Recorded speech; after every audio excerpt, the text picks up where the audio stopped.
창세기 안에는 우리 이성으로 이해할 수 없는 수많은 말씀들이 기록되어 있습니다. 특별히 창세기 6장의 기록은 상식적으로 납득하기 어려운 하나님에 대한 표현들이 나옵니다. 창조주 하나님께서 자신의 창조의 행위를 스스로 후회하시는 장면이 나옵니다. 땅 위에 사람 지으셨음을 한탄하사 마음에 근심하시고 이르시되 내가 창조한 사람을 내가 지면에서 쓸어버리되 사람으로부터 가축과 기는 것과 공중의 새까지 그러하리니 이는 내가 그것들을 지었음을 한탄함이니라 하시니라.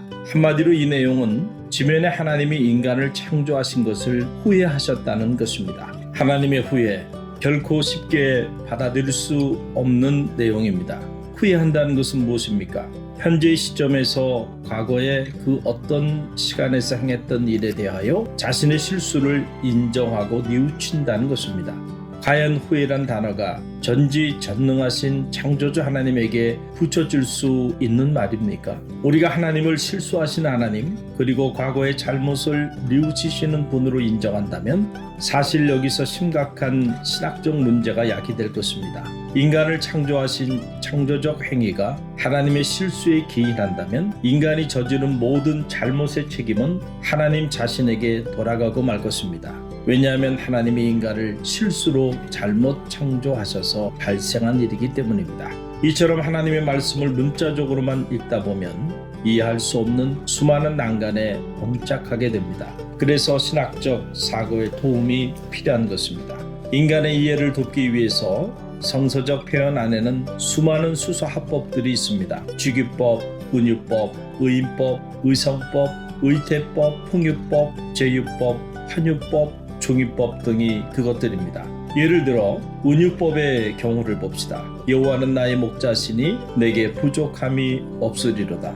정말로 하나님이 양을 치는 목동이고 우리가 사람이 아니라 양이란 말입니까? 아닙니다. 이것은 일종의 은유적 표현입니다. 다윗이 하나님과 자신의 관계를 목자와 양의 관계로 은유적으로 표현한 것입니다. 이런 경우 우리는 말씀을 문자적으로가 아니라 은유적으로 읽어야 하는 것입니다. 예수님 역시 은유적 표현의 달인이셨습니다. 예수님이 선포한 수많은 비유들이 다 그것들입니다.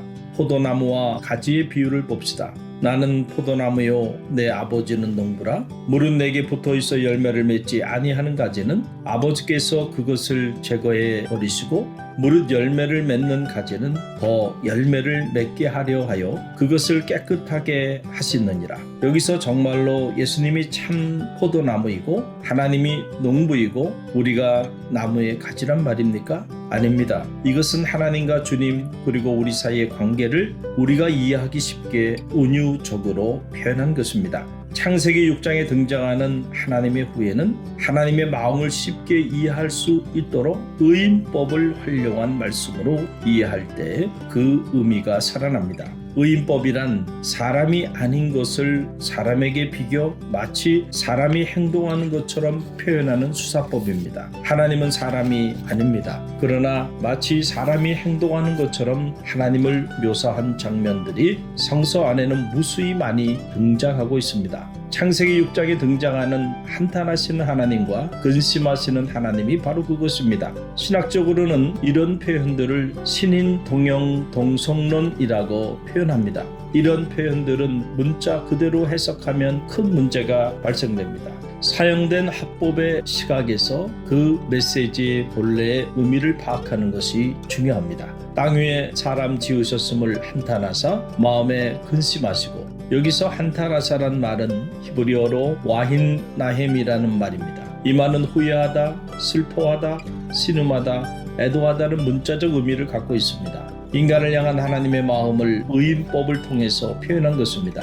얼마나 하나님의 마음이 아프셨으면 깊은 슬픔 가운데서 신음하셨다는 것입니까? 또한 마음에 근심하시고란 말은 히브리어로 와이트 아체프 엘리뽀란 말입니다. 이 말은 문자 그대로 표현하면 마음이 갈기갈기 찢어졌다는 것입니다. 미국의 한 심리학 연구실에서 사람의 심리적 고통에 관한 연구가 있었습니다. 사람과 가장 가까운 침팬지를 연구의 대상으로 삼았습니다. 침팬지 새끼를 어미가 보는 앞에서 때리고 고문하며 심하게 학대하였습니다. 그 모습을 지켜보던 어미 침팬지는 함께 고통스러운 비명을 지르며 괴로워하더니 정신을 잃어버리고 말았습니다. 이 실험을 3일간 계속 반복하였더니 결국 3일 만에 어미가 죽고 말았습니다.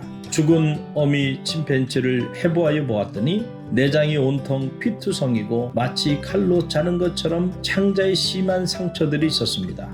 옛말에 애간장이 다 녹는다는 말이 있습니다. 그 말 그대로 고통이 너무 심해서 어미 침팬지의 간과 장이 모두 녹아내린 것입니다. 창세기 6장은 인간을 바라보면서 느끼셨던 바로 이 처절할 정도의 고통스러웠던 하나님의 마음을 나타내고 있는 것입니다. 왜 하나님의 마음이 이처럼 표현할 수 없는 고통 가운데 놓이게 되었습니까? 하나님의 실수 때문이 아니라 인간의 잘못 때문이었습니다. 하나님은 결코 인간을 잘못 만들지 않으셨습니다. 하나님은 당신의 형상을 따라 인간을 창조하셨고 본래 인간의 모습은 하나님 자신이 보시기에 심히 아름다웠습니다.